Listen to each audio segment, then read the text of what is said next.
Hi friends, happy morning to all. Today I am going to share something to you. Spoken English Day 1. Capital letters அச்செழுத்து பெரியது ABCD தான். அது capital எப்படி எழுதணும் அப்படின்றது தான் ஃபஸ்ட்டில் இருக்கிறது. ஸ்மால் லெட்டர்ஸ் அச்செழுத்து சிறியது. அதே ஏபிசிடியை ஸ்மால் லெட்டர்ஸில் எப்படி எழுதணும் அப்படின்றது தான் செகண்ட். கேபிட்டல் ரைட்டிங் லெட்டர்ஸ் கையெழுத்து பெரியது. கேபிட்டல் லெட்டர்ஸ்லேயே கர்சிவ் டைப்பில் எப்படி எழுதலாம் அப்படின்றது தான் third one. Small writing letters கையெழுத்து சிறியது. அதே கர்சிவ் டைப்பில் இருக்கிறது தான் ஸ்மால் லெட்டர்ஸ். இந்த ஏபிசிடி 26 எழுத்தையும் தமிழில் இருக்கிற 216 எழுத்துக்கள், அதாவது காங்காச்சாவோட சேர்த்து எழுதும்போது நம்மளுக்கு உயிர்மெய் எழுத்து என்னவா கிடைக்குது, அது இங்கிலீஷில் இருக்கிற ஒவ்வொரு வார்த்தையையும் எப்படி உச்சரிக்கணும் அப்படின்றது தான் இந்த வீடியோவில் நம்ம முழுசாக பார்க்க போகிறோம். சரிங்களா?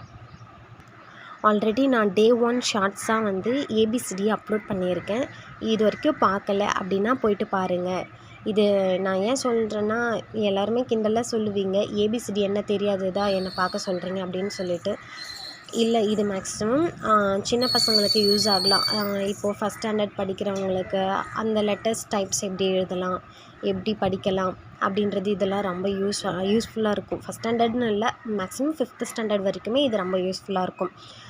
இப்போது அ, ஆ, இ, ஈ ஓசை மொழிகள் இதை எப்படி நம்ம ப்ரொனவுன்ஸ் பண்ணலாம், இதுக்கு எந்த மாதிரியான லெட்டர்ஸை யூஸ் பண்ணலாம், அதாவது ஏபிசிடியில் எந்தெந்த லெட்டர்ஸ்லாம் இதுக்கு வரும் அப்படின்றத பார்க்கலாம். ஃபஸ்ட் ஒன் ஆ. ஆக்கு ஏ, ஆ double A, E, I, E double இ. இந்த வார்த்தைகளை பயன்படுத்தி தான் நம்ம தமிழில் இருக்கிற 18 எழுத்துக்கும் எப்படி எழுதலாம் அப்படின்றத பார்க்க போகிறோம். மேக்ஸிமம் இது உயிரெழுத்துன்றதுனால இப்போ ஆ அப்படின்னா அந்த லைன் மொத்தத்துக்குமே ஏ மட்டும்தான் வரும். ஆ அப்படின்னா அந்த லைன் ஃபுல்லுமே டபுள் ஏ அது மட்டும்தான் வரும். அந்த மாதிரி தான் இ அதுக்கு என்ன யூஸ் பண்ணுறோமோ அதுதான் அந்த லைன் மொத்தத்துக்கும் வரும். நம்ம மெய்யெழுத்துக்கு பயன்படுத்துகிற லெட்டர்ஸ் தான் மாறுபடும்.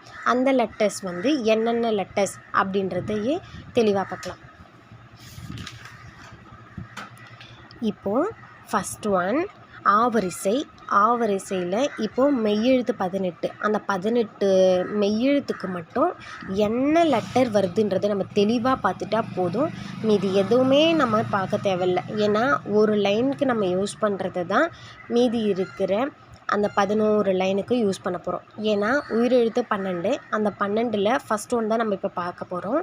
ஃபஸ்ட் ஒன் பார்த்துட்டா மீதி இருக்கிற 11 லைனுக்குமே நம்ம பார்க்க தேவையில்லை. எதை பார்த்தா போதும் அப்படின்னா உயிரெழுத்துக்கான லெட்டரை மட்டும் பார்த்தா போதும்.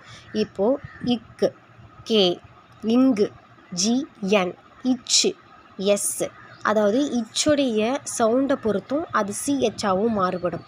இஞ்சு, ஜி, என், இட்டு, டி, இன்னு, என்னு, இத்து, டிஹெச், இந்து, என்னு, இப்பு, பி, இம்மு, எம், இ, ஒய், இரு, ஆர்,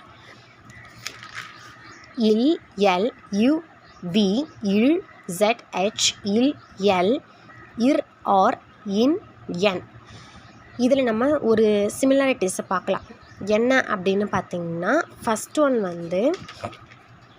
இங்கே பாருங்கள், இங்கு, இஞ்சி, இது ரெண்டுத்துக்குமே ஒரே மாதிரியான லெட்டர்ஸை தான் நம்ம பயன்படுத்துவோம். இங்கு, இஞ்சு அது மொரோவர் ஒரே மாதிரியான சவுண்ட் ப்ரொனன்சியேஷனில் இருக்கிறதுனால நம்ம ஜிஎன் அப்படின்றத பயன்படுத்துகிறோம். சரிங்களா? அதே நெக்ஸ்ட்டு பார்த்திங்கன்னா இன்னு, இந்து, இன்னு, 3 சுழி இன்னு, இந்து, 2 சுழி இன்னு, இது மூணுத்துக்குமே நம்ம எண்ணு தான் யூஸ் பண்ணுவோம். அதனுடைய உச்சரிப்புகளுக்கு ஏற்ற மாதிரி தான் அங்கே லெட்டர்ஸ் மாறுபடும். ஆனால் இது மூணுத்துக்குமே மோரோவர் ஒரே மாதிரி இருக்கிறதுனால எண்ணை மட்டுமே நம்ம பயன்படுத்துகிறோம்.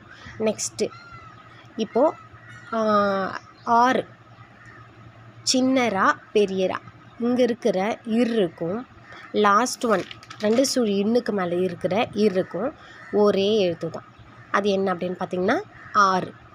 நெக்ஸ்ட்டு இல்லு, சின்ன இல்லுக்கும் எள்ளு தான், பெரிய இல்லுக்கும் எள்ளு தான். சரிங்களா? இதெல்லாம் இதில் இருக்கிற சிமிலாரிட்டிஸ். நம்ம எல்லாத்துக்குமே எப்படி சொல்கிறது, வேறு மாதிரி பயன்படுத்தலை. ஒரு சில எழுத்துக்களுக்கு ஒரே மாதிரியே தான் பயன்படுத்திகிட்ருக்கோம். இதை தெளிவாக பார்த்துக்குங்க. ஏன்னா இந்த ஒரு லைன் படித்தா போதும், நீங்கள் ஒரு லைன் எழுத கற்றுக்கிட்டா போதும். இது எதுக்குமே நீங்கள் பெருசாக எஃபர்ட் போடணும் அப்படின்ற அவசியமே கிடையாது.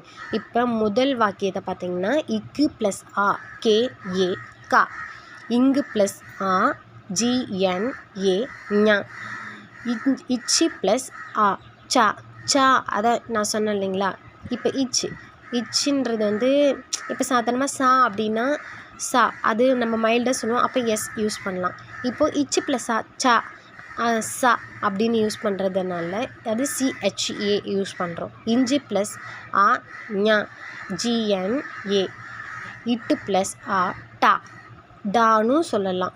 அதனால் அதை டிஏ போட்டிருக்கோம். இன்னு ப்ளஸ் ஆ ந என்ஏ, இத்து ப்ளஸ் ஆ தா டிஹெச்ஏ, இந்து ப்ளஸ் ஆ ந என்ஏ ந, இப்பு ப்ளஸ் ஆ பா பிஏ, இம்மு ப்ளஸ் ஆ மா எம்ஏ, இ ப்ளஸ் ஆ ஒய்ஏ யா, இரு ப்ளஸ் ஆ ஆர்ஏ ரா, இல்லு ப்ளஸ் ஆ லா எல்ஏ லா, இவ்வு ப்ளஸ் ஆ விஏ வா, இழு ப்ளஸ் ஆ ரா ZHA ரா, இல்லு ப்ளஸ் ஆ LA லா, இரு ப்ளஸ் ஆ ரா RA ரா, இன்னு ப்ளஸ் ஆ ந NA.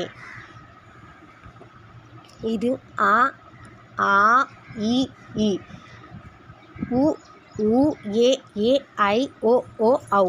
மொத்தத்துக்குமே இதே மாதிரி தான் மெய்யெழுத்து எழுதுவோம். ஆனால் உயிரெழுத்துக்கு மட்டும் ஒரு சின்ன மாறுபாடுகள் இருக்கும். என்ன அப்படின்னு பார்த்தீங்கன்னா, ஃபஸ்ட்டு ஆ வரிசைக்கு ஏ யூஸ் பண்ணோம். அதுவே ஆ வரிசைக்கு டபுள் ஏ, அது நெடில் அப்படின்றதுனால இன்னொரு ஏ சேர்த்து எழுதுவோம். நெக்ஸ்ட் இருக்கிறது குரில் ஐ தான் பயன்படுத்துவோம். நெடில்ன்றதுனால டபுள் இதை நம்ம சேர்த்து எழுதும் போது என்ன கிடைக்குது அப்படின்றது நம்மளுக்கு நல்லாவே தெரியும். ஏன்னா நம்ம முதல் வரிசை மெய்யெழுத்து வரிசையே நம்மளுக்கு நல்லா தெளிவாக தெரிஞ்சிருச்சு. அந்த மெய்யெழுத்து வரிசையை வச்சு உயிரெழுத்து வரிசைக்கு என்ன எழுத போகிறோன்றதை சேர்த்தா நம்மளுக்கு ஈஸியாக எழுத முடியும். நெக்ஸ்ட்டு உ ஊ ஏ ஏ ஓசை மொழிகள். ஊக்கு என்ன யூ, இக்கு ப்ளஸ் உ கு கே யூ கு, இக்கு ப்ளஸ் ஊ அது நெடில், அப்போது 2 ஓ யூஸ் பண்ணுறோம். அங்கே கு கே ஓ ஓ கு. இக்கு ப்ளஸ் ஏ வரிசையில் ஏக்கு யூஸ் பண்ணுறோம், ஏக்கு ஏ யூஸ் பண்ணுறோம். அப்போது இக்கு ப்ளஸ் ஏ கே கே இக்கு plus A K K A K. இதுதான் உ ஊ ஏ ஏ வரிசைக்கான ஓசை மொழிகள். ஊக்கு யூ, ஊக்கு டபுள் ஓ, ஏக்கு ஏக்கு ஏ. நெக்ஸ்ட்டு ஐ ஓ ஓ ஔ ஓசை மொழிகள். ஐக்கு ஏஐ, இக்கு ப்ளஸ் ஐ கை கே ஏஐ கை. ஓ ஓ தான் யூஸ் பண்ணுவோம். அப்போது இக்கு ப்ளஸ் ஓ கோ கே ஓ கோ. இக்கு ப்ளஸ் ஓ வரிசைக்கு ஓ ஏ யூஸ் பண்ணுவோம், கே ஓ ஏ கோ. ஔ வரிசைக்கு என்ன பார்த்திங்கன்னா ஓ யூ, அது இக்கு ப்ளஸ் ஔ கௌ, அப்போ கே ஓ யூ. இதே மெத்தட்ஸ் தான் எல்லாத்துக்குமே நம்ம ஃபாலோ பண்ண போகிறோம். என்னென்னா உயிரெழுத்துக்கு என்ன மாதிரியான லெட்டர்ஸை பயன்படுத்துகிறோன்றதை மட்டும் நம்ம நல்லா தெளிவாக தெரிஞ்சுக்கணும். நெக்ஸ்ட்டு மெய்யெழுத்து 18, அந்த 18க்கும் சிமிலாரிட்டிஸ் இருக்குது. அதுக்கு அதாவது ஒரே மாதிரி எழுதுறது நம்ம நல்லா தெரிஞ்சுக்கணும். கொஞ்சம் மாறுபட்டதை தெரிஞ்சுக்கிட்டோம்னா போதும், நம்மளுக்கு பெருசாக எந்த வித்தியாசமும் இருக்காது. இதை வச்சு நம்ம எப்படி லெட்டர்ஸை நம்மளால் எழுத முடியுது, படிக்க முடியுது. ஒரு பேர் எழுதணுன்னா எப்படி எழுதணும், அது சீக்கிரமாக உடனே ப்ரொனவுன்ஸ் பண்ணணும்னா ஃபஸ்ட்டு எடுத்த உடனே ஒரு ஃப்ளூயண்ட்டில் வரணும் அப்படின்னா கொஞ்சம் வர்றது கஷ்டமாக இருக்கும். டே பை டே நீங்கள் ப்ராக்டிஸ் பண்ணிகிட்டே இருந்தீங்கன்னா அது ஈஸியாக உங்களால் ப்ரொனவுன்ஸ் பண்ண முடியும். ஓகேவா? இதை நான் இந்த வீடியோவில் தெளிவாக போட்டிருக்கேனான்னு எனக்கு சரியாக தெரியல. நீங்கள் பாருங்கள், பார்த்துட்டு உங்களுக்கு பிடிச்சிருக்கா, இல்லை ஏதாச்சும் மிஸ்டேக் இருக்கா, இல்லை ரீஅரேஞ்ச் பண்ணி திரும்பவும் போடணுமா அப்படின்றது நீங்கள் கமெண்ட் பண்ணுங்கள்.